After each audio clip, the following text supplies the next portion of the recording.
most likely. And if you guys want some reasons for that, we can break them down right now with Stats 101, first class of the year, at least for Husky Dash. And this is all according to ESPN's FPI rankings. Any opinions you hear are going to be from us. Any stats you hear are going to be from them. And to start it off, we're currently ranked with 0 games played in the 2020 season, 30th in the country, which could be a lot worse. Yeah, I think the ESPN FPI ranking of 30, it's the 4th best in the Pac-12. ESPN's got Oregon at 6, USC at 12, and Utah at 23. And then just nipping at our tails, Stanford's 31. So ESPN's really thinking it's going to be close between Stanford and UW. And then they kind of think there's a much separate tier with Oregon and USC kind of at the top, and then Utah closer towards 4th with UW. But I mean, I think it's really tough to look at these rankings with no games played for. So really, it's just based off of talent. And as we know, sometimes talent doesn't perform well on the field. Yeah. And I mean, the stats, I mean, I don't think anyone's happy with these stats unless you're Oregon or unless you're USC right now. Yeah. I mean, it's just absolutely ridiculous. And not only that, the premise for them is pretty ridiculous as well. One, no one in the Pac-12 has played a game yet. And you're calculating this based off of like nationwide average CFB teams competing against the top 25. Like that just doesn't really make any sense when some of the biggest schools in the college football scene haven't played a game yet. I'm not trying to like blow smoke up the Pac-12's kind of like how great or how bad we are. I'm just saying you have 12 teams out of your schedule that haven't played a game, and you're somehow throwing out these incredibly accurate stats. So it's really going to come down to what this first game is going to be.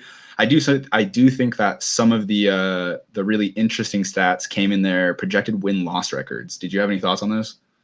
Yeah, the projected win-loss, they had UW going 4-3, which I could easily see that as a possibility. I hope it isn't.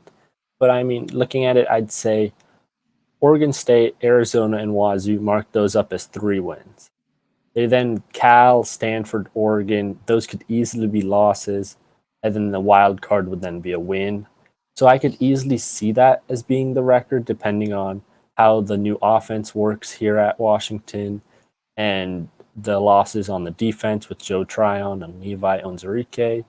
But I'm hopeful that's not the case. But 4-3 is what ESPN's projecting UW to go, and it's a possibility. I mean, you look at their projections for Oregon and USC, 6-1. I mean, that would be Pac-12. Larry Scott would not like that, as that'd mean no way is a Pac-12 school getting into the college football playoffs with 1 loss and only 6 wins. So that's a nightmare for the Pac-12, and then Utah 5-2, and again Stanford right up next to Washington with 4-3. Yeah. One of the crazy things too, with just like chances of winning the Pac-12 outright, they had us listed at about 3% exactly. They had Oregon at 52%. They had USC at 29.9%. I don't know why they didn't just say 30%. I think because of stats and the way you need to add up to 100, they had to make room for Wazoo's 0.1% chance to win the Pac-12. So they kind of just took a chip off of USC. That's not my stat. I probably would have listed it the same. ESPN FPI has Wazoo with a 0.1% chance to win the Pac-12. So I'm not going to complain about that. But then again, I'm not in STEM anymore. So who knows?